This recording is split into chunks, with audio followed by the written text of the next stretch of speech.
All right, so here we've got this thing that people are saying that Jacinda Ardern said that there's no jab, no policy for private companies, right? Now, there's a bit of a problem, and we're going to watch this, and I want people to say what they think about this, because I think that it's very clear what this actually means. All right, so we'll start by having a listen. It's only a minute. Of course, my expectation is that all our frontline border workers, for their own health and safety, are vaccinated. We gave a set amount of time for that to happen, for those who wanted to work through information to have time to be vaccinated. But as I've said, from Monday we start beginning the process of those who have not being moved into other roles. So the difference in numbers will be those who are working at ports, airports versus those working at MIQs. The vast majority have been vaccinated. Some will be government agencies, some, however, as in this case, will be someone who's working for a private company. In those cases, the private company is obliged to make sure that individuals have been vaccinated. From next week, we start working through the individual data to ensure that those who we expect to be vaccinated have been. If they're not, they're moved on. So, all right, so did everyone hear what she said? Like, very clearly hear what she said? Because I did. That everyone's going to be vaccinated. I mean, you Kiwis talk with like a parrot in your mouth, in your throat or something, but... So no, she was saying that. Okay, so I'm not exactly sure where I might have missed the part of where specific we're talking about. Were we talking about nurses or things like that? But they're talking about people that have not been vaccinated being moved out of certain roles. Yes. So the way that it seems to be, the way that some people are saying this is it's requiring COVID-19 vaccination in order to work, right?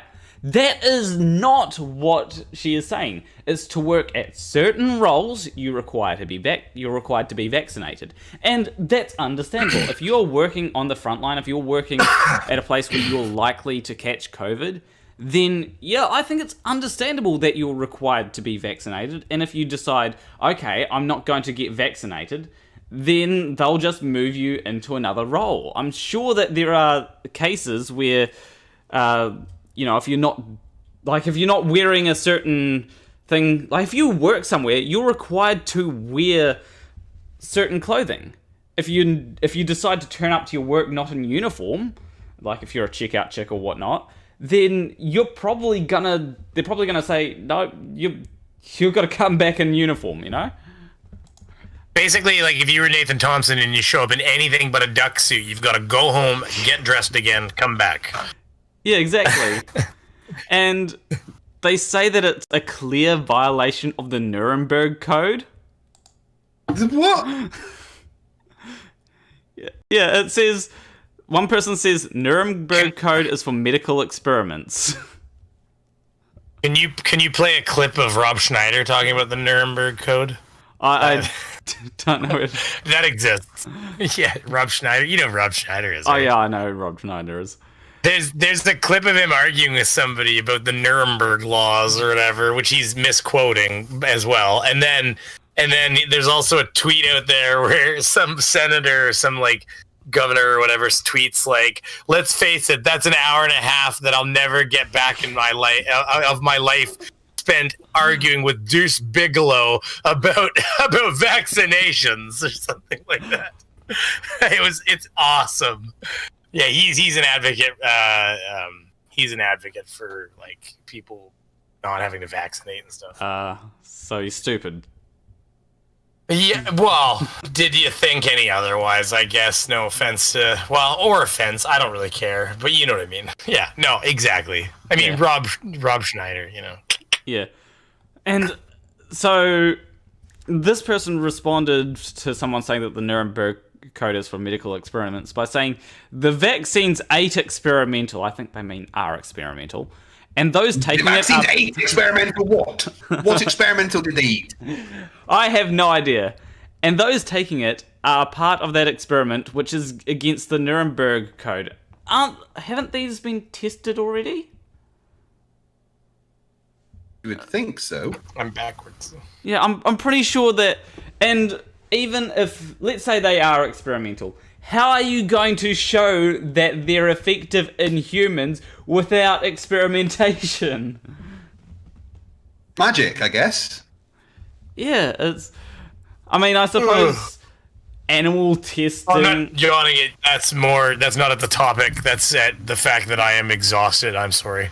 Didn't want that to seem like, planner walks are fucking boring. Don't worry, I'll just cut it out of the video that I'm putting on my channel. This is going to be an actual video, so... my apologies. I didn't know you were recording a video right now. Oh, no, I am recording... No, it's a stream. It's a stream and a video right now. Okay. Cut all the beaver out. Everybody loves to cut beaver out. You got it. So... Keep going, sorry. The response to this was deleted. So, one person says, wow, what a stupid person. You've always got to cut out shitty responses. They can go away in an instant. So this person says, wow, what a stupid person. It is my body and... it is my choice and no one will take that away from me without one hell of a fight. And someone basically said, called this person Karen. Right? And they said... They're pretty close to true. They said, not sure who you are talking to. My name is not Karen. Who would name a male Karen anyway? LOL. It's like... Oh my god, they don't even understand Karen. Yeah. Unfortunately, like... So yeah, Karen's mad. Karens are mad that they're getting called Karen. And... Well, stop being Karen then. Yeah. And lastly, there is this person who says... she acts like there is no natural immunity, weirdo. So, technically, there is some natural immunity to COVID-19, and that's when you get infected with COVID-19, you'll become somewhat immune to it, although it is recommended that you still get vaccinated although I think studies have shown that you only need one vaccination if you've been infected, right? I think if you've been infected, it is. I mean, is it not as good as a vaccination essentially at that point? But they don't even recommend you get the vaccination within a certain amount of time of having been infected. Yeah. So it's not like you never need the vaccination. It's just that what people haven't quite gotten into their heads yet is we're going to be needing to be getting booster shots every year for this bitch. Yeah, it's going to be... Yeah, just like the flu, where it mutates and stuff. Yeah, it's unfortunate. Yeah, it's something that... Firstly, I'd much rather get vaccinated than have to deal with COVID-19, right? I'd much rather... Yeah. Yeah. And secondly, like, the effects of getting COVID-19 seem like they can be absolutely horrible, like long-lasting COVID effects. Screw that. Well, it's not worth risking it. Yeah, I'm not going to risk getting COVID-19, which, I mean, there is a small chance of death, and there is a much smaller chance of dying from any vaccine, right? I love all these people that are also... Well, I love all these people that are like, the odds are so low. It's like, all right, but here's the thing. So you've got a ride in front of you. And if you don't get on the ride, which is essentially like getting a vaccination or doing your best to avoid it, let's say, then the odds of dying on that ride are nothing because I didn't fucking get on that ride. But now, but you decide to get on the ride. So getting on the ride is going out, not taking precautions, and or let's say not getting the vaccine in the long run. So now you go out and ride that ride, and the guy, as you go to get on it, goes, okay, so listen, you're about 35 years old, maybe 38, he says, listen, you got like a 1 in like 20,000 chance of riding, but there's been about 20,000 people that rode this ride today. So far, nobody's died. So I mean, statistically, somebody's got to get on, big boy. Like the thing is, a lot of people would suddenly think, well, I mean, fuck, I don't, like any odds of dying is worse than no odds of dying. It's like, yeah, well, we get that, but you just chose to like roll the die. It's a shitty analogy, but you get what I'm saying. It's just weird how they have this like idea of like, oh, the odds are so low. It's like, well, when I wake up in the morning, I try to minimize the odds anywhere I can that I'm going to die. Like, it's just usually what I do. Like, just a standard way of life, right? Yeah, it's usually just how I kind of run myself. Like, down to things like, maybe I won't have 3 burgers in 3 days because, like heart attacks happen, and they can happen to young people too. So they don't typically happen to young people as much. But hey, listen, if I have less hamburger, then I increase the odds that it's, well, who really knows with genetics and shit? But you know what I'm saying. It's just, why do nothing? Let's try something. That's my thing. Yeah. Basically, getting a vaccine is lowering the odds that you're going to die. It's really that simple. It's lowering the odds you're going to hurt somebody else, too. Well, although, once you get a vaccine, the big myth comes where people seem to think that getting a vaccine, like, makes you immune to it, whereas that is almost rarely ever been the case. There's been the odd vaccine that seemed to work out that way. Just because I guess the body can react fast enough, but in almost every other case, what happens is you very much become infected, but your body is able to react in a manner that is fast enough to basically either severely scale down the sickness that you encounter, or get it to a point where you don't really notice that you got sick because on a cellular level it won the war faster than it even happened. Yeah.